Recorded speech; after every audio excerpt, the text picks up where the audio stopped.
નમસ્કાર વિદ્યાર્થીઓ, છેલ્લે મજામાં છો? છેલ્લે આપણે ડાલ્ટનનો પરમાણુ સિદ્ધાંત અને આધુનિક પરમાણુ નમૂના વિશે કેટલીક માહિતી મેળવી હતી. હવે ત્યાંથી આપણે ફરીથી આગળ વધારીએ.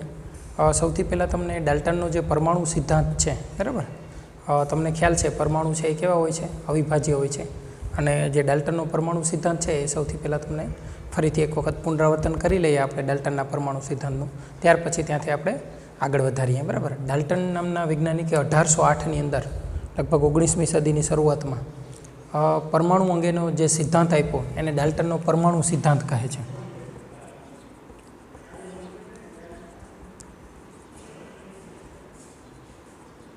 ડાલ્ટનના પરમાણુ સિદ્ધાંત અનુસાર પરમાણુ કેવો હતો? તો કે પરમાણુ છે એ અતિ સૂક્ષ્મ કણ છે. આ એની સૌથી પહેલી અભિધારણા હતી. બીજી અભિધારણા શું હતી? તો કે પરમાણુ અવિભાજ્ય છે. એટલે અવિભાજ્ય છે એનો મતલબ એવો થાય કે હવે ફરીથી પરમાણુનું વિભાજન કરી શકાતું નથી, બરાબર છે. વિભાજન નથી કરી શકાતું એટલે મતલબ એ પરમાણુ છે એ ખૂબ નાનામાં નાનો અતિ સૂક્ષ્મ કણ છે. આપણે જો અત્યારે એવું શીખી રહ્યા છીએ કે પદાર્થ શેનો બનેલો છે. આપણે આજુબાજુ ઘણા બધા પદાર્થો છે, તો એમાંથી જે પદાર્થો છે એ શેના બનેલા છે એના વિશે આપણે માહિતી મેળવીએ છીએ. તો શરૂઆતમાં ગ્રીક તત્વવૈજ્ઞાનિકો અને ભારતીય તત્વચિંતકોએ એવી માહિતી આપી કે જે પદાર્થ છે એ અતિ નાના નાના સૂક્ષ્મ કણોના બનેલા છે. હવે આ જે અતિ નાનો સૂક્ષ્મ કણ છે એના માટે શબ્દ શું વાપર્યો એ લોકોએ? પરમાણુ. અને અંગ્રેજીમાં એના માટે શબ્દ શું વાપર્યો? એટમ. એમ. એટલે તમારી આજુબાજુની જેટલી વસ્તુઓ છે એ બધી જ વસ્તુઓ પરમાણુઓની બનેલી છે. પછી 1808ની અંદર જ્હોન ડાલ્ટન નામના વૈજ્ઞાનિકે પરમાણુ સિદ્ધાંત આપ્યો. એને ડાલ્ટનનો પરમાણુ સિદ્ધાંત એવું આપણે કહીએ છીએ. હવે આ ડાલ્ટનનો જે પરમાણુ સિદ્ધાંત છે એણે કેટલીક અભિધારણાઓ આપી હતી. એણે એવું કીધું, પરમાણુને સમજાવવા માટે એણે એવી માહિતી આપી કે પરમાણુ છે અતિ સૂક્ષ્મ છે. પછી બીજી એણે અભિધારણા આપી કે પરમાણુ અવિભાજ્ય છે. અવિભાજ્ય છે મતલબ હવે એનું ફરીથી વિભાજન કરી શકાતું નથી. પછી ત્રીજી અભિધારણાની અંદર એણે એવું કીધું કે એક જ પદાર્થ, એટલે કોઈ એક પદાર્થ લઈ લઈએ, ધારો કે પાણી લઈ લઈએ, લોખંડ લઈ લઈએ, તાંબુ લઈ લઈએ, કોઈ એક પદાર્થ લઈ લઈએ, તો એક પદાર્થ છે એના જે પરમાણુઓ હોય છે એ સમાન હોય છે. એવું એણે કીધું કે એક જ પદાર્થના બધા જ પરમાણુઓ છે એ કેવા હોય છે? સમાન હોય છે. પછી એણે એવું કીધું કે જુદા જુદા પદાર્થો લ્યો તમે, ધારો કે લાકડું લઈએ અને લોખંડ લઈએ, એમ બે જુદા જુદા પદાર્થો લ્યો તો એમના પરમાણુઓ છે એ કેવા હોય છે? અલગ અલગ હોય છે, એટલે કે જુદા જુદા હોય છે. આ ડાલ્ટનના પરમાણુ સિદ્ધાંતની કેટલીક અભિધારણાઓ હતી. પણ શરૂઆતમાં ડાલ્ટને આ જે અભિધારણાઓ આપી છે એમાંથી ઘણી બધી અભિધારણાઓ પાછળથી ખોટી સાબિત થઈ છે, ખોટી પુરવાર થઈ છે.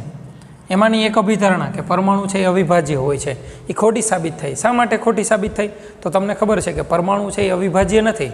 પરમાણુનું વિભાજન કરી શકાય છે અને દરેક પરમાણુ છે એ 3 મૂળભૂત કણોનો બનેલો છે. આપણે છેલ્લા લેક્ચરની અંદર એના વિશે શીખ્યું ને કે કોઈ પણ પરમાણુ હોય એ 3 મૂળભૂત કણોનો બનેલો હોય. ઇલેક્ટ્રોન, પ્રોટોન અને ન્યુટ્રોન, આ 3 કણોનો બનેલો છે. એટલે આપણે એ લાસ્ટ લેક્ચરની અંદર આપણે માહિતી જોઈતી એમ. તો આ જે ડાલ્ટને પરમાણુ સિદ્ધાંત આપ્યો એમની ઘણી બધી અભિધારણાઓ છે એ ખોટી સાબિત થઈ છે. પણ એ ખોટી કેવી રીતે સાબિત થઈ એ હવે આપણે આગળ સમજીશું. એટલે તમને ડાલ્ટનના પરમાણુ સિદ્ધાંતની વિશે ખ્યાલ આવી ગયો. હવે ડાલ્ટનના પરમાણુ સિદ્ધાંતની કેટલીક મર્યાદાઓ છે કે ડાલ્ટને જે પરમાણુ સિદ્ધાંત આપ્યો એની મદદ વડે કઈ કઈ વસ્તુઓ સમજાવી શકાય છે અને કઈ વસ્તુઓ નથી સમજાવી શકાતી એ આપણે શીખીએ.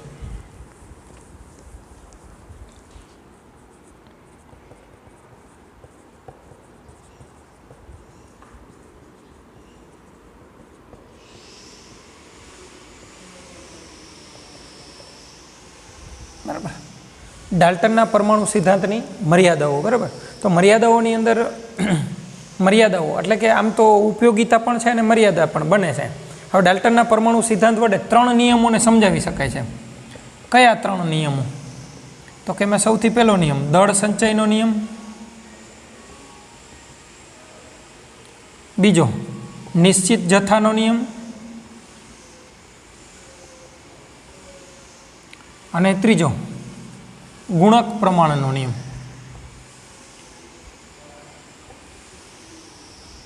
આ 3 નિયમ છે એ વ્યવસ્થિત સમજાવી શકાય છે, બરાબર છે. કોની મદદ વડે? ડાલ્ટનના પરમાણુ સિદ્ધાંત વડે. પણ કેટલાક પ્રાયોગિક પરિણામો એવા છે કે જે ડાલ્ટનના પરમાણુ સિદ્ધાંતની મદદ વડે સમજાવી શકાતા નથી. કયા પ્રાયોગિક પરિણામો? તો કે કાચને એબોનાઇટ સાથે ઘસવાથી, અને ઊનને ઊનને એબોનેટ સાથે, કાચને રેશમ સાથે. હવે જ્યારે ઊનને આપણે એબોનાઇટ સાથે ઘસીએ છીએ અને કાચને જ્યારે આપણે રેશમ સાથે ઘસીએ છીએ ત્યારે વિદ્યુત પ્રવાહ ઉત્પન્ન થાય છે. શા માટે વિદ્યુત પ્રવાહ એટલે કે સ્થિર વિદ્યુત સ્થિતિમાન ઉત્પન્ન થાય છે? તમે એક સરસ મજાની ગેમ તમે ઘણી વખત રમ્યા હશો. એક કોઈ વ્યક્તિ હોય એને આપણે ખુરશી ઉપર બેસાડી દઈએ પ્લાસ્ટિકની ખુરશીમાં, અને પાછળથી આપણા હાથમાં રૂમાલ લઈ અને રૂમાલને આપણે આવી રીતે આમ કરીને ખુરશીની પાછળ મારીએ છીએ એમ. તો એનાથી શું થાય? તો કે જે વ્યક્તિ ખુરશી ઉપર બેઠો છે એને વિદ્યુત પ્રવાહ એટલે કે એને કરંટનો ઝટકો લાગે છે, જેને આપણે ઇલેક્ટ્રોસ્ટેટિક્સ કહીએ છીએ. બરાબર, એને આપણે શું કહીએ છીએ? વિદ્યુત સ્થિતિમાન અથવા કે વિદ્યુત પ્રવાહ ઉત્પન્ન થાય છે. એટલે વિદ્યુત પ્રવાહનો નાનકડો એને ઝટકો છે એ લાગે છે. આ લાગવાનું કારણ શું? તો કે જ્યારે આપણે ખુરશીને રૂમાલ વડે આપણે એને ઉપર ભટકાડીએ છીએ ત્યારે શું થાય છે? તો કે ખુરશીની અંદર જે ઇલેક્ટ્રોન રહેલા છે, બરાબર છે, ખુરશીમાં જે ઇલેક્ટ્રોન રહેલા છે એ બધા જ ઇલેક્ટ્રોન એક દિશાની અંદર ગોઠવાય છે. બધા જ ઇલેક્ટ્રોન એક દિશાની અંદર ગોઠવવાના લીધે ખુરશીમાં વિદ્યુત પ્રવાહનું વહન થાય છે. બહુ થોડી સેકન્ડ માટે વિદ્યુત પ્રવાહનું વહન થાય છે. એટલે વિદ્યુત પ્રવાહનું વહન છે એ કોના લીધે શક્ય બન્યું? તો કે ઇલેક્ટ્રોનના કારણે શક્ય બન્યું. બરાબર. તો પણ ડાલ્ટને તો એવું કીધું છે કે પરમાણુ તો અવિભાજ્ય છે. ડાલ્ટનનો જે અભિધારણાનો સિદ્ધાંત હતો એના આધારે એણે શું કીધું કે પરમાણુ તો અવિભાજ્ય છે, મતલબ એનું વિભાજન કરી શકાતું નથી. તો જો વિભાજન ન થઈ શકતું હોય તો આ ઇલેક્ટ્રોન મતલબ કે તો વિદ્યુત પ્રવાહ વહવાનું કારણ શું? એટલે એના કારણે આ બે પ્રાયોગિક પરિણામોને આધારે યાદ રાખવાનું છે આપણે. કદાચ ન સમજાય તો એટલી જરૂરિયાત નથી રહેતી અત્યારે, પણ તમારે યાદ તો રાખવું જ પડે કે આ બે પ્રાયોગિક પરિણામોને ડાલ્ટનનો પરમાણુ સિદ્ધાંત સમજાવી શકતો નથી એમ. એટલે કે જ્યારે ઊન છે એને એબોનાઇટ થતું હોય, એબોનાઇટમાં તમે ઊન ઘસો ત્યારે તમને વિદ્યુત પ્રવાહ તમને ઉત્પન્ન થયેલો જોવા મળશે. પછી એવી જ રીતે કાચને જ્યારે તમે રેશમ સાથે ઘસો છો, બરાબર, કાચમાં જ્યારે રેશમ ઘસીએ છીએ ત્યારે એમાંથી પણ વિદ્યુત પ્રવાહ ઉત્પન્ન થાય. તમે નાના ધોરણની અંદર હતા ત્યારે કાગળના નાના ટુકડાઓ લીધા હતા, પછી એક કાંસકો લ્યો તમે, વાળની અંદર ઘણી વખત આમ ઘુમાવો કાંસકાને, અને પછી એને કાગળના ટુકડાઓની નજીક લઈ જાઓ તો શું થાય? તો કે કાગળના ટુકડાઓ છે એ કાંસકો એટલે દાંતીઓ હોય એની તરફ આકર્ષાય. કેમ આકર્ષાણા? તો કે આપણું વાળ છે એ તેલવાળા હોય, એમાં જ્યારે તમે દાંતીઓ છે એની ઉપર ઘસો છો ત્યારે દાંતિયાની અંદર જે ઇલેક્ટ્રોન રહેલા હોય, કાંસકાની અંદર જે ઇલેક્ટ્રોન હોય એ એક દિશામાં ગોઠવાય અને એના કારણે કાગળના ટુકડાઓ છે એની તરફ ખેંચાય છે. એનો મતલબ એવો થયો કે જો કાગળના ટુકડાઓ અને દાંતીઓ પરમાણુનો બનેલો હોય અને પરમાણુ જો અવિભાજ્ય હોય, યાદ રાખજો, કાગળનો ટુકડો અને દાંતીઓ પરમાણુના બનેલા હોય. ડાલ્ટને એવું કીધું ને કે બધા જ પદાર્થો કેના બનેલા છે? પરમાણુના બનેલા છે. અને પરમાણુ છે એ કેવા છે? અવિભાજ્ય છે. હવે ફરીથી વિચારો કે જો કાગળના ટુકડાઓ અને કાંસકો પરમાણુના બનેલા હોય અને પરમાણુ જો અવિભાજ્ય હોય, એનું વિભાજન ન થઈ શકતું હોય, તો આ વિદ્યુત પ્રવાહ એટલે આ બે વચ્ચે આકર્ષણ થવાનું કારણ શું? બરાબર છે. હવે એવું જ્યારે ડાલ્ટનને પૂછવામાં આવ્યું કે તો શા માટે આના તરફ ખેંચાય છે, શા માટે કાગળના ટુકડાઓ દાંતિયા તરફ આકર્ષાય છે, શા માટે ઊનને એબોનાઇટ સાથે ઘસવામાં આવે ત્યારે અને કાચને રેશમ સાથે ઘસવામાં આવે ત્યારે શા માટે વિદ્યુત પ્રવાહ ઉત્પન્ન થાય છે, એ ડાલ્ટન સમજાવી શકતો નથી. એટલે ડાલ્ટન આ બે પ્રાયોગિક પરિણામોને સમજાવી શકતો નથી. આપણે યાદ રાખવાના હોય. MCQમાં પૂછાતા હોય છે કે એવા કયા પ્રાયોગિક પરિણામો છે કે જેને ડાલ્ટનનો પરમાણુ સિદ્ધાંત સમજાવી શકતો નથી. બરાબર. તો આ બે પરિણામો છે. બરાબર. ઊનને એબોનાઇટ સાથે અને કાચને રેશમ સાથે જ્યારે ઘસવામાં આવે છે ત્યારે વિદ્યુત પ્રવાહ ઉત્પન્ન થાય છે. આવા વિદ્યુત પ્રવાહ ઉત્પન્ન થવાના ઘણા બધા ઉદાહરણો આપણે જોયા. ક્યારેક તમારું ટેલિવિઝન હોય, ટેલિવિઝનની બાજુમાં તમે તમારો હાથ લઈ જાજો, આમ હાથ ફેરવજો તો હાથની ઉપર જે વાળ છે એ એકદમ ઊભા થઈ જશે. શા માટે? તો કે ટીવી અને તમારા વાળ છે એમની વચ્ચે આકર્ષણ ઉત્પન્ન થાય છે. એવી જ રીતે શિયાળાની ઋતુ દરમિયાન તમે જ્યારે ચાદર ઓઢી અને સૂતા હો, આપણે ઊનની ચાદર ઓઢીએ ત્યારે એને તમે અંદર ઊનની ચાદર ઓઢો અને અંદર તમારા નખ છે એની ઉપર ઘસજો તમને તણખા ઉત્પન્ન થયેલા જોવા મળશે. આ તણખા છે એ કોના કારણે ઉત્પન્ન થાય છે? વિદ્યુત પ્રવાહ એમાં ઉત્પન્ન થાય છે, એના લીધે થાય છે. અને એ વિદ્યુત પ્રવાહ કોના લીધે ઉત્પન્ન થાય છે? તો ઇલેક્ટ્રોનના લીધે. હવે ડાલ્ટને તો એવું કીધું કે પરમાણુ તો અવિભાજ્ય છે, તો પરમાણુ જો અવિભાજ્ય હોય તો આ વિદ્યુત પ્રવાહ કેમ ઉત્પન્ન થયો ડાલ્ટન સમજાવી શકતો નથી. એટલે આ બે પ્રાયોગિક પરિણામને ડાલ્ટનનો પરમાણુ સિદ્ધાંત સમજાવી શકતો નથી. આ 3 પરિણામો એવા છે, આ 3 નિયમો એવા છે કે જેને ડાલ્ટનનો પરમાણુ સિદ્ધાંત સમજાવી શકે છે. હવે આ આપણે નિયમોથી તો પરિચિત નથી.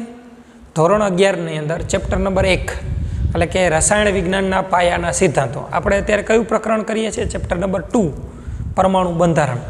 પરેશ સર તમારું ચેપ્ટર નંબર 1 બરાબર, રસાયણ વિજ્ઞાનના પાયાના સિદ્ધાંતો, એ તમને કોણ કરાવડાવશે? પરેશ સર કરાવડાવશે. એની અંદર આ 3 નિયમો આવશે તમારે સમજવાના. દળ સંચય, નિશ્ચિત જથ્થા અને ગુણક પ્રમાણનો નિયમ આવશે. એ 3 નિયમો વધારે વિસ્તારપૂર્વક તમે ત્યાં સમજશો. તમને એ નિયમો વિશે જાણીતા છો, પરિચિત છો તમે એ નિયમોથી.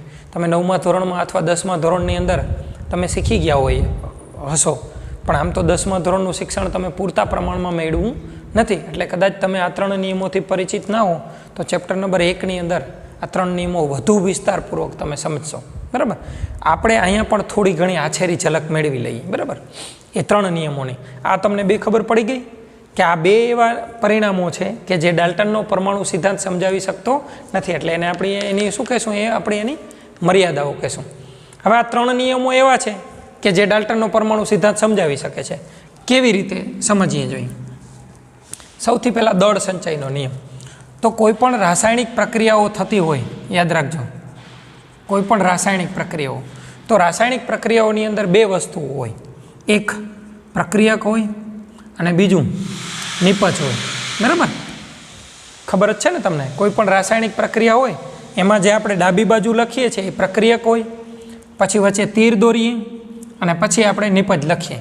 આપણે એને આમ વાંચતા હોઈએ. ધારો કે એમાંથી બી બને તો આપણે એમ લખીએ એ પ્રક્રિયા થાય છે બી. બરાબર, એનો મતલબ એવો થાય કે એમાં પ્રક્રિયા થઈ અને એમાંથી શું બને છે? બી બને છે. એ છે એ શું છે? પ્રક્રિયક છે. બી છે એ શું છે? નિપજ છે. આનાથી તમે પરિચિત છો, ન હોય તો હવે યાદ રાખજો. બરાબર, પ્રક્રિયકોને કઈ બાજુ લખાય? ડાબી બાજુ. નિપજોને કઈ બાજુ લખાય? જમણી બાજુ. અને પ્રક્રિયકોમાંથી નિપજો બને છે એ દર્શાવવા માટે, એટલે કે પ્રક્રિયા થાય છે, પ્રક્રિયા થાય છે એવું દર્શાવવા માટે વચ્ચે આપણે શેની નિશાની કરીશું? તીરની નિશાની કરીશું. બરાબર, એટલે પ્રક્રિયકમાંથી નિપજ બને છે. હવે પ્રક્રિયક બાજુ પ્રક્રિયકો હોય છે ને નિપજ બાજુ નિપજો હોય છે. ધારો કે આપણે કોઈ એકાદી પ્રક્રિયા સમજીએ. દાખલા તરીકે 2 મોલ હાઇડ્રોજન છે, એની 1 મોલ ઓક્સિજન સાથે પ્રક્રિયા થઈ અને એમાં 2 મોલ પાણી બને છે. યાદ રાખજો, 2 મોલ હાઇડ્રોજનની 1 મોલ ઓક્સિજન સાથે પ્રક્રિયા થઈ અને એમાંથી 2 મોલ પાણી બને છે. આ એક પ્રક્રિયા છે. એમાં હાઇડ્રોજનના કેટલા મોલ લીધા છે? 2 મોલ લીધા છે. ઓક્સિજનના કેટલા મોલ લીધા છે? 1 મોલ લીધો છે. એ બંને વચ્ચે પ્રક્રિયા થઈ અને એમાંથી 2 મોલ શું બને છે? પાણી બને છે. બરાબર છે, ઓકે. 2 મોલ હાઇડ્રોજનની 1 મોલ ઓક્સિજન સાથે પ્રક્રિયા થઈ અને 2 મોલ પાણી બને છે. બરાબર છે. હવે તો કે હાઇડ્રોજનનું પરમાણુ દળ કેટલું? તો કે 1. બરાબર છે. એવા કેટલા હાઇડ્રોજન છે? 4. એટલે અહીંયા હાઇડ્રોજનનું પરમાણુ દળ કેટલું થયું? 4. પરમાણુ દળ વિશે પણ તમને કદાચ ખ્યાલ નહીં હોય તો એ પણ આપણે આગળ સમજીશું. અત્યારે ખાલી માત્ર થોડું ઘણું યાદ રાખી લઈએ. ઓક્સિજનનું પરમાણુ દળ કેટલું? 16. એવા કેટલા ઓક્સિજન? 2. એટલે કેટલા થયા? 32. બરાબર છે, હા કે ના? તો 32 અને 4 એટલે કુલ કેટલા થાય? 36. હવે અહીંયા પાણી છે એનું આણ્વીય દળ કેટલું? તો કે 18. એવા કેટલા પાણીના અણુ છે? 2. તો આ બાજુ પણ જવાબ કેટલો આવ્યો? 36 આવ્યો. એનો મતલબ એવો થાય કે પ્રક્રિયકો બાજુ જેટલું દળ હોય એટલું જ દળ નિપજો બાજુ બને છે. યાદ રાખજો કે પ્રક્રિયકોમાંથી જ્યારે નિપજ બને, પ્રક્રિયકોમાંથી જ્યારે નિપજ બને છે ત્યારે એના દળમાં ફેરફાર થતો નથી. પ્રક્રિયકોનું જેટલું વજન હોય છે એટલા જ વજનની નિપજ બને.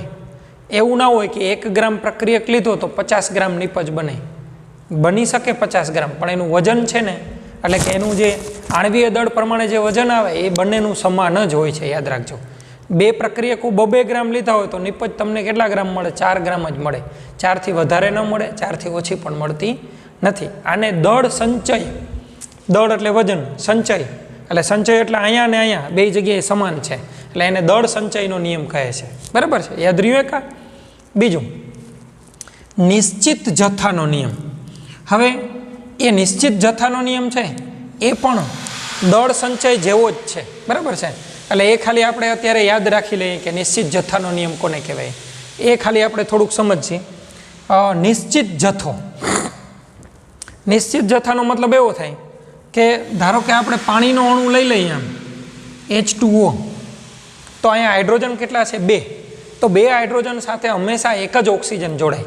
આવું બનતું નથી કે એક હાઇડ્રોજન એક ઓક્સિજન સાથે જોડાય, આવું બનતું નથી. કદાચ એવું બની શકે અત્યારે હું જે તમને સમજાવું છું એ બધી બાબતો તમને વ્યવસ્થિત અત્યારે કદાચ ન સમજાય એવું બની શકે, પણ એની ચિંતા કરશો નહીં, કેમ કે એ આગળ તમારે ફરીથી આ જ વસ્તુઓ તમારે સમજવાની આવશે. હવે આવું સંયોજન બની શકતું નથી, બરાબર.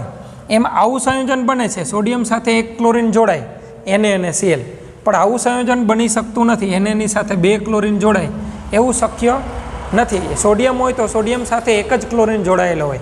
આ જે આવું જે બને છે એને નિશ્ચિત જથ્થાનો નિયમ કહે છે. એ પણ તમે ચેપ્ટર નંબર 1ની અંદર વધારે વ્યવસ્થિત સમજશો. હવે ત્રીજો નિયમ છે ગુણક પ્રમાણનો નિયમ. એનો મતલબ ગુણક પ્રમાણનો નિયમ એવો થાય કે H2Oનું સંયોજન છે, આની આગળ તમે 2 વડે ગુણો તો 2 વડે ગુણો છો તો એનો મતલબ એવો નથી કે એ 2 ખાલી માત્ર હાઇડ્રોજનને જ ગુણાય, ના. હવે અહીંયા એનો મતલબ એવો થાય કે 2 દુ 4 એટલે 4 હાઇડ્રોજન થયા, અને 2 એકુ 2 એટલે 2 ઓક્સિજન થયા, આમ થયા. ધારો કે તમે અહીંયા 3 વડે ગુણો તો 3 દુ 6 એટલે 6 હાઇડ્રોજન અને એક જ ઓક્સિજન, એવું થતું નથી. આ હાઇડ્રોજન જે આપણે આગળ 3 મૂક્યા છે એ હાઇડ્રોજનને પણ ગુણે, અને એ જ છે એ ઓક્સિજનને પણ ગણતરીમાં લઈએ એટલે ઓક્સિજનને પણ ગુણે, બરાબર. એટલે 3 દુ 6 હાઇડ્રોજન થાય અને 3 ઓક્સિજન થાય, બરાબર છે. બીજું એક ઉદાહરણ જોઈએ. ધારો કે મારી પાસે એક સંયોજન છે Na2SO4, તો આમાં સોડિયમ કેટલા? તો કે 2. સલ્ફર કેટલા? તો કે 1. ઓક્સિજન કેટલા? 4, બરાબર. સોડિયમ 2 છે, સલ્ફર 1 છે, અને ઓક્સિજન કેટલા છે? 4 છે. હવે હું આની આગળ 2 વડે ગુણી નાખું તો એનો મતલબ એવો ના થાય કે સોડિયમ 4 થાય, સલ્ફર 1 રહીએ અને ઓક્સિજન 4 રહે, એવું ના થાય. 2 આની સાથે ગુણો તો સોડિયમ 4 થઈ જાય, સલ્ફર 2 થઈ જાય, અને ઓક્સિજન છે કેટલા થઈ જાય? 8 થઈ જાય. આને શું કહેવાય? ગુણક પ્રમાણનો નિયમ કહે છે, બરાબર. આ હવે આપણે થોડી ઘણી માહિતી મેળવી આ 3 વિશે. વધારે માહિતી તમારે ચેપ્ટર નંબર 1ની અંદર આવશે. આપણે અત્યારે એના નામ યાદ રાખવાના છે કે દળ સંચય, નિશ્ચિત જથ્થા અને ગુણક પ્રમાણના 3 નિયમો જે છે ને એ ડાલ્ટનના પરમાણુ સિદ્ધાંતની મદદ વડે સમજાવી શકાય છે. આ 3ને યાદ રાખજો. એટલે ડાલ્ટનનો પરમાણુ સિદ્ધાંત 3 વસ્તુ સમજાવી શકે છે. આપણે ડાલ્ટનનો પરમાણુ સિદ્ધાંત શીખી ગયા ને અગાઉ, બરાબર. એની અભિધારણાઓ જોઈતી. એ જે ડાલ્ટને જે પરમાણુ સિદ્ધાંત આપ્યો એ 3 વસ્તુ સમજાવી શકે છે. એક, દળ સંચયનો નિયમ સમજાવી શકે છે, નિશ્ચિત જથ્થાનો નિયમ સમજાવી શકે છે, અને ગુણક પ્રમાણનો નિયમ સમજાવી શકે છે. 2 વસ્તુ નથી સમજાવી શકતો. કઈ? તો કે કાચને રેશમ સાથે અને ઊનને એબોનાઇટ સાથે જ્યારે ઘસવામાં આવે છે, બરાબર, કાચને રેશમ સાથે અને ઊનને એબોનાઇટ સાથે જ્યારે ઘસવામાં આવે છે ત્યારે એમાંથી શા માટે વિદ્યુત પ્રવાહ ઉત્પન્ન થાય છે? અત્યારે તો આપણે જાણીએ છીએ કે એમાં વિદ્યુત પ્રવાહ ઉત્પન્ન શા માટે થાય? તો કે એમાં વિદ્યુત પ્રવાહ એટલા માટે ઉત્પન્ન થાય કે એ અવિભાજ્ય નથી. એની અંદર 3 મૂળભૂત કણો છે. કયા 3 મૂળભૂત કણો છે? ઇલેક્ટ્રોન, પ્રોટોન અને ન્યુટ્રોન. આ 3 કણો આવેલા છે. એટલે જો આપણે આમ ઓવરઓલ આવું થયું કે પરમાણુ, બરાબર. તો ડાલ્ટને શું કીધું હતું? ડાલ્ટને એવું કીધું કે પરમાણુ છે એ કેવો છે? અવિભાજ્ય છે. અને ડાલ્ટનની પહેલાં કોણ હતા? ગ્રીક તત્વચિંતકો અને ભારતીય તત્વવૈજ્ઞાનિકો, બરાબર. એણે પણ એવું કીધું કે પરમાણુ છે એ કેવો છે? અવિભાજ્ય છે. અને એના માટે એને શબ્દ શું વાપર્યો? એટોમિયા. એટોમનો મતલબ શું થાય? અવિભાજ્ય. પછી ડાલ્ટન આવ્યું તો ડાલ્ટને પણ એવું કીધું કે પરમાણુ છે એ કેવો છે? અવિભાજ્ય છે. હવે એના પછી બીજા કેટલાક વૈજ્ઞાનિકો અથવા આપણે અત્યારે જે આધુનિક પરમાણુ નમૂનો શીખીએ છીએ તો આધુનિક પરમાણુ નમૂના પ્રમાણે પરમાણુ છે એ અવિભાજ્ય નથી, પરમાણુનું વિભાજન થઈ શકે છે. એટલે પરમાણુ છે એ વિભાજ્ય છે. એટલે કે પરમાણુ એક જ નથી, પરમાણુની અંદર હજી બીજા નાના નાના સૂક્ષ્મ કણો છે. એટલે કે એમાંથી નાના કણો નીકળે છે હજી. આ બંને એ શું કીધું હતું કે પરમાણુ છે એ કેવો છે? અવિભાજ્ય છે. એનું હવે વિભાજન થતું નથી, એનાથી નાના કણો એમાં છે નહીં એવું આમણે કીધું હતું. પણ આધુનિક પરમાણુ નમૂના પ્રમાણે શું થાય કે પરમાણુ છે કેવો છે? વિભાજ્ય છે, અવિભાજ્ય નથી. પરમાણુની અંદર 3 મૂળભૂત કણો છે, ઇલેક્ટ્રોન, પ્રોટોન અને ન્યુટ્રોન. બરાબર. હવે આ બંને તો ના પાડી હતી કે પરમાણુ કેવો છે? અવિભાજ્ય છે. હા કે ના? હા, એ બંને ના પાડી હતી કે પરમાણુ છે કેવો છે? અવિભાજ્ય છે. પણ આપણે અત્યારે જાણીએ છીએ કે પરમાણુ કેવો છે? વિભાજ્ય છે. પરમાણુ શેનો બનેલો છે? ઇલેક્ટ્રોન, પ્રોટોન અને ન્યુટ્રોનનો બનેલો છે. તો આ ઇલેક્ટ્રોન, પ્રોટોન અને ન્યુટ્રોનની શોધ કોણે કરી? બરાબર, એ આપણે આ પ્રકરણની અંદર શીખવાનું છે. હવે આપણે શરૂઆતમાં ડાલ્ટનનો પરમાણુ સિદ્ધાંત જોયો, પછી ડાલ્ટનનો પરમાણુ સિદ્ધાંત શું સમજાવી શકે એ જોયો, અને શું નથી સમજાવી શકતો એ પણ જોયું. હવે જ્યારે ન સમજાવી શકે ને, શું ન સમજાવી શક્યો? તો કે કાચને રેશમ સાથે ઘસીએ ત્યારે, ઊનને એબોનાઇટ સાથે ઘસીએ ત્યારે શા માટે વિદ્યુત પ્રવાહ ઉત્પન્ન થાય એ સમજાવી ન શક્યો. એટલે સમજાવી ના શક્યો એટલે વૈજ્ઞાનિકોને પ્રશ્ન ઉદ્ભવ્યો કે કેમ આવું થાય છે. એટલે વૈજ્ઞાનિકો એની શોધ કરી. એવો એક વૈજ્ઞાનિક જેણે આગળ વધારી શોધ, એનું નામ છે માઇકલ ફેરાડે. એટલે ડાલ્ટન પછી બીજા નંબરનો વૈજ્ઞાનિક કોણ આવે છે? માઇકલ ફેરાડે આવે છે. હવે આપણે ડાલ્ટનનો પરમાણુ સિદ્ધાંત અને એની મર્યાદાઓ એ ટોપિક પૂરો થઈ ગયો છે. હવે આપણે જે ટોપિક આવે છે એ છે માઇકલ ફેરાડે. એટલે કે હવે માઇકલ ફેરાડેએ શું કર્યું એના વિશે આપણે આગળ સમજવાનું છે.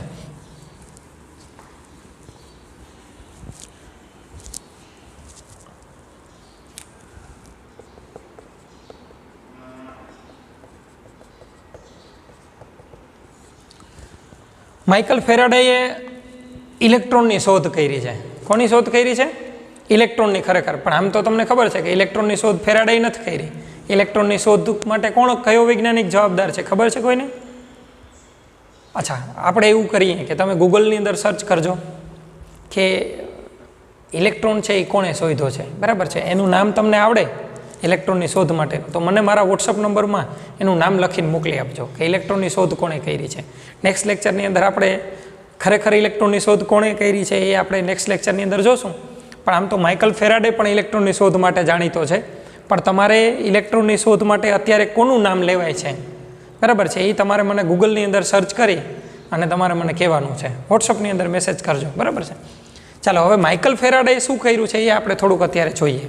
માઇકલ ફેરાડે છે એમણે એક પ્રયોગ કર્યો છે. આમ તો 2 પ્રયોગો કર્યા હતા. એક વિદ્યુત વિભાર નળીનો પ્રયોગ કર્યો છે અને એક વિદ્યુત વિભાજનનો. 2 પ્રયોગો કર્યા છે. એક વિદ્યુત વિભાર નળીનો પ્રયોગ કર્યો છે અને બીજો પ્રયોગ કર્યો છે વિદ્યુત વિભાજનનો પ્રયોગ કર્યો છે. બરાબર, આ 2 પ્રયોગો માઇકલ ફેરાડેએ કર્યા અને આ 2 પ્રયોગોના આધારે એણે ઇલેક્ટ્રોનની શોધ કરી છે. બરાબર છે. છતાં પણ ઇલેક્ટ્રોનની શોધ માટે એનું નામ લેવાતું નથી. શા માટે એ પણ આપણે આગળ સમજશું. બરાબર. તો માઇકલ ફેરાડે નામના વૈજ્ઞાનિક ડાલ્ટને પરમાણુ સિદ્ધાંત આપ્યો અને હવે કોણ આવ્યું બીજા નંબર ઉપર? Michael Faraday. એની 2 પ્રયોગો કર્યા, એક વિદ્યુત વિભાર નળીનો અને બીજો પ્રયોગ શું કર્યો? વિદ્યુત વિભાજનનો. હવે એમાંથી આપણે આજે વિદ્યુત વિભાર નળીનો પ્રયોગ છે એ એક વખત સમજીએ. બરાબર છે. એણે એક સખત કાચની નળી લીધી. આવી રીતે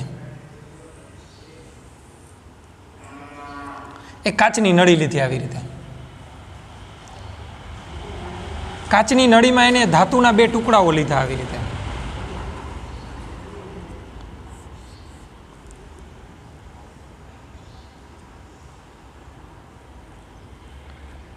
એની સાથે વાહક તાર જોડી દીધો. વાહક તારમાં ખબર પડે ને આપણે,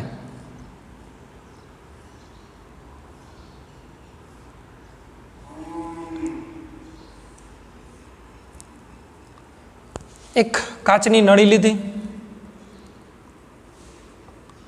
એની અંદર 2 ધાતુના ટુકડાઓ, જેને આપણે ધાતુના ધ્રુવ કહેશું, એને આપણે શું નામ આપશું? ધ્રુવ નામ આપશું. બરાબર છે. ધાતુના જે નાના ટુકડાઓ લીધા એની સાથે એને શું જોડી દીધું? વાહક તાર જોડી દીધો. અને વાહક તારની સાથે અહીંયા ઘણી બધી બેટરી જોડી દીધી. જો એક જ નથી, એક કરતાં વધારે બેટરી જોડી, એટલે ઊંચા વોલ્ટેજ આપે છે. એ શું કરે છે? ઊંચા વોલ્ટેજ. ઊંચા વોલ્ટેજ એટલે શું? તો કે જો આપણે ઘણી વખત તમે રિમોટની અંદર કેટલા પાવર સેલ ચડે? તો 2 સેલ ચડે ને. એવા ધારો કે એવું આપણે એક બનાવીએ કે જેની અંદર 40-50 સેલ ચડી શકતા હોય તો એના વોલ્ટેજ છે એ વધી જાય. એક સેલ હોય ને રિમોટમાં જે ચડે છે એમાં 1.5 વોલ્ટેજનો પાવર હોય, 1.5 વોલ્ટેજ પાવર હોય. હવે તમે 2 ચડાવો તો કેટલા વોલ્ટેજ થઈ જાય? 3 થઈ જાય. બરાબર. તમે એવા 6 સેલ ચડાવો તો કે 9 વોલ્ટેજનો પાવર આવે. 6 સેલ ચડાવો ને આવા તમે તો રિમોટના સેલ જોયા છે ને તમે. ઘડિયાળની અંદર ઘણી વખત 2 સેલ ચડતા હોય, પછી મોટું પહેલાં રેડિયો આવતો એમાં 3 સેલ ચડતા હોય. તમે JCBનું નાનકડું રમકડું લ્યો તો એમાં તમે જોશો 6 નાના સેલ ચડતા હોય. તો 6 સેલ ચડે ને એટલે એની અંદર કેટલા વોલ્ટા થાય? કુલ 9 વોલ્ટેજ થાય. એટલે એવી અહીંયા ઘણી બધી બેટરી જોઈડી છે, એક કરતાં વધુ બેટરી જોઈડી. શા માટે? તો કે એને શું જોઈએ છે? ઊંચા વોલ્ટેજ જોઈએ છે. એટલે અહીંયા એક કળ રાખી છે. કળ એટલે સ્વિચ, એને આપણે ગુજરાતીમાં કળ કહીએ ને અંગ્રેજીમાં એના માટે શબ્દ છે સ્વિચ રાખી છે. એટલે સ્વિચ ચાલુ કરો એટલે આમાં વિદ્યુત પ્રવાહ પસાર થાય. અત્યારે હજી વિદ્યુત પ્રવાહ હમણાં પસાર કરતા નથી. એટલે શું કર્યું? તો કે એક કાચની નળી લીધી, સખત, સખત એટલે તૂટે નહીં એવી સખત કાચની નળી લીધી. એમાં બંને બાજુ 2 ધાતુના ટુકડાઓ રાખ્યા, બરાબર છે. અને એની સાથે વાહક તાર જોડી, એની સાથે બેટરી જોડી દીધી ને અહીંયા શું રાખ્યું છે? સ્વિચ રાખી છે. હવે અહીંયા એક તમને આવી રીતે જગ્યા રાખી છે.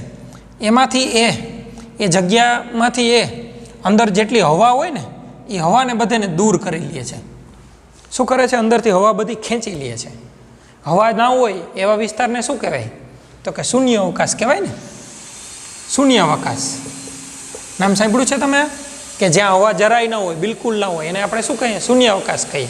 તો અંદર શૂન્ય અવકાશ કર્યો છે. શા માટે શૂન્ય અવકાશ કર્યો છે? તો એને આ જે પરમાણુ છે એનું વિભાજન થાય છે કે નથી થાય તો એ ચેક કરવા માટે એની આ પ્રયોગ કર્યો છે, બરાબર. હવે જો અહીંયા ધાતુ લીધી છે તો ડાલ્ટન પ્રમાણે ધાતુ શેની બનેલી હોય? તો કે પરમાણુની બનેલી હોય. અને ડાલ્ટને શું કીધું? કે પરમાણુ છે એ કેવો છે? અવિભાજ્ય છે, બરાબર કે નહીં? એટલે આના પરમાણુ સિવાય બીજું કંઈ હોવું જોઈએ નહીં. હવે ફરીથી એક વખત પ્રયોગની રચના સમજીએ.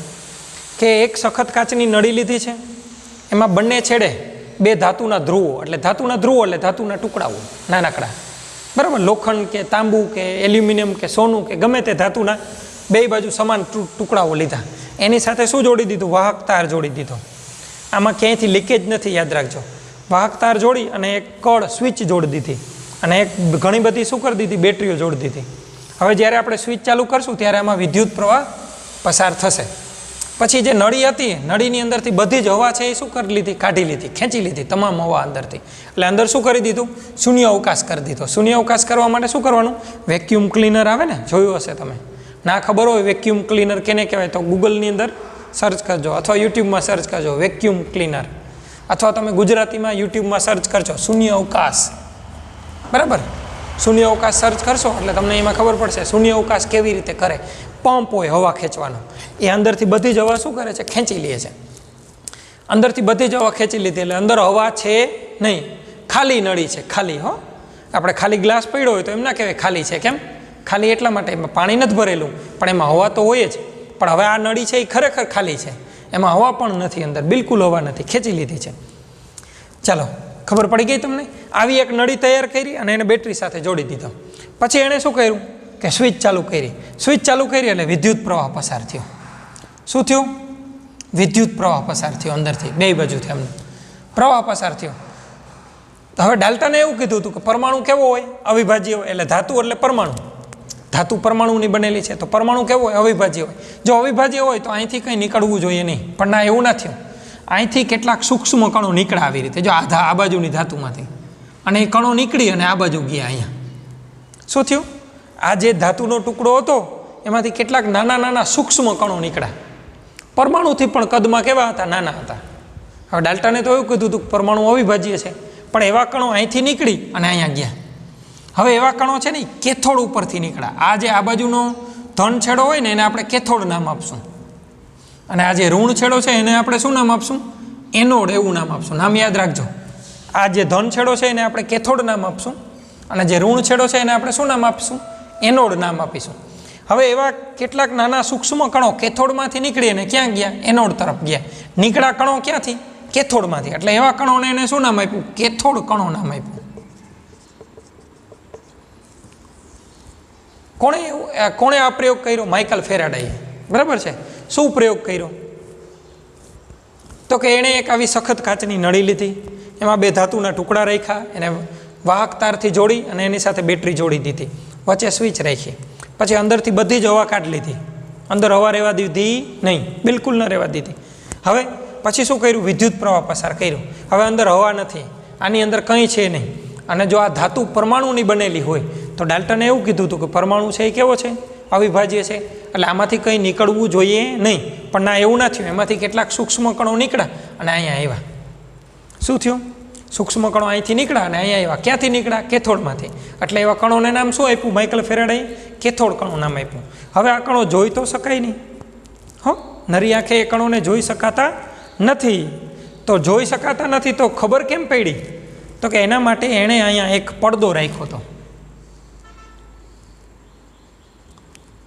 આ પડદો કેનો બનેલો હતો? ઝીંક સલ્ફાઇડનો બનેલો હતો. યાદ રાખજો, ZnS ઝીંક સલ્ફાઇડનો બનેલો હતો. અને એ પડદાને નામ આપ્યું હતું પ્રસ્ફુરણ પડદો. શું નામ આપ્યું હતું? પ્રસ્ફુરણ પડદો. એની હવે ફરીથી પાછું સમજી લઈએ.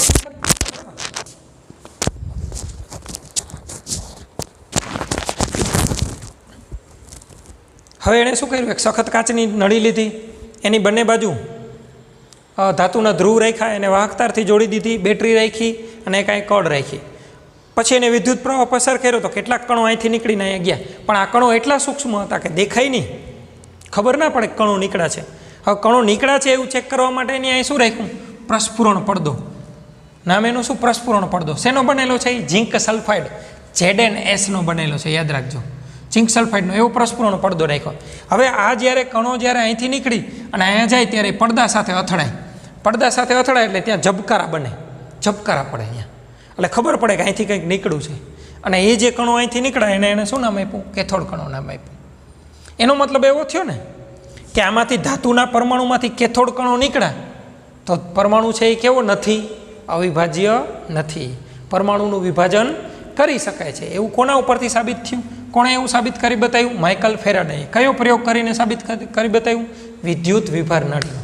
એટલે તમારે આજે સેટ નોટની અંદર એક અગાઉ તમને એક પ્રશ્ન તમને મેં લખાવ્યો હતો, ન લખાવ્યો હોય તો આજે 2 પ્રશ્નો તમે લખી લ્યો. સૌથી પહેલો પ્રશ્ન, ડાલ્ટનના પરમાણુ સિદ્ધાંતની અભિધારણા લખો. આ એક પહેલો પ્રશ્ન આપણે તમને અગાઉ મેં લખાવ્યો છે, બરાબર? એક આ પહેલો પ્રશ્ન. બીજો પ્રશ્ન, ડાલ્ટનના પરમાણુ સિદ્ધાંતની મર્યાદા લખો.